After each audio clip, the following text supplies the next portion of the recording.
Justin, let's start with you. I believe you're in New Brighton at the moment on the media bus that is following the Boks bus. Tell me more.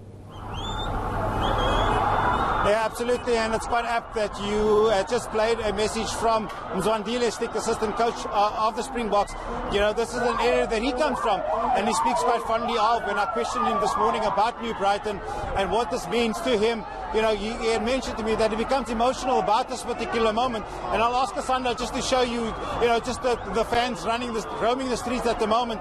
Very, very happy. I mean, it's just on 11 o'clock in the morning, and fans really have come out. It's proven to be a bit of an, you know, sort of exercise for them as they jog along the Springbok bus, you know, in the hope of continuing to see the Springboks lift this trophy for this area. Just driving through this community, you know, you see happy faces, people shouting the names of the players of the Springboks, you know, and really just being excited about this opportunity to see the Springboks live, to see them in action, to see them really happy about having won the Rugby World Cup 2019.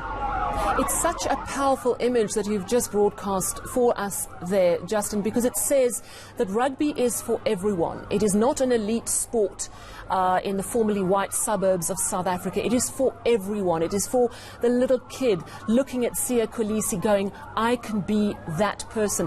Where along the route are you at the moment? You're in New Brighton. Are you moving to Zwide next, which of course we know is Siya Kolisi's hometown? So our understanding is that we will be heading to the Wolfson Stadium, an area also rich in rugby history in the Eastern Cape. You know, has blooded quite a few players of colour, black players, and just giving them the opportunity to play this beautiful game. So that's where we understand ourselves to be heading off to. Following that, we will be going to Zwide, you know, and I'm pretty sure that place is going to erupt. And you know, for them personally, last night I had spoken to Siya. He was, you know, just calm in his approach, just so happy that he was able to be here. Talking to him this morning, he had mentioned that he had taken one of the you know, sort of just management team of the Springboks to his area, a guy called Felix, and he's actually Welsh. And he said Felix was absolutely shocked at the amount of attention that you know, the Springboks receive, the fact that Siya Kolisi receives in that area. So again, it speaks to your point that rugby really is the sport that can unite a nation. President Nelson Mandela had said that Siya Kolisi is a shining example of this. You know, I spoke earlier on talking about a particular moment that I'd watched in this week where he talks about his testament showing that, you know, struggling to eat, his grandmother, you know, trying all she could to feed him, and here he is captaining the Springboks at the Rugby World Cup and winning it and lifting the William Webb Ellis trophies, rather. Absolutely, Justin. I wonder if you could ask your camera person to please just show us the crowd again, because it looks like the crowd is growing. And as we look at the crowd and the children running along, it is just a reminder, really, of how important this is for the youngsters. And also, though, we have to say how difficult it is for a poor black kid to reach the heights of Springbok rugby. It is still not easy to this day.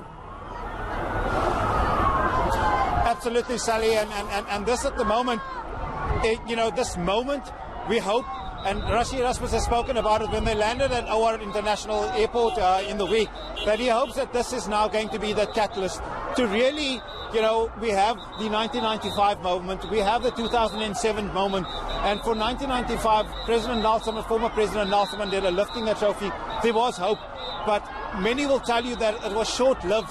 That hope was short-lived. There was nothing that could have stood the test of time, and they're hoping that 2019 really is that catalyst to have these young boys and girls that are running along this bus, you know, in, you know, the shoes that they have, all on barefoot, that they could have an opportunity to explore their talent, an opportunity to play rugby, and an opportunity to hopefully one day represent the Springboks. And Siya Kolisi has spoken about it, Rassie Erasmus has spoken about it. He has mentioned that he wants to speak to his bosses, you know, post the Rugby World Cup, to see what more it is that they can do.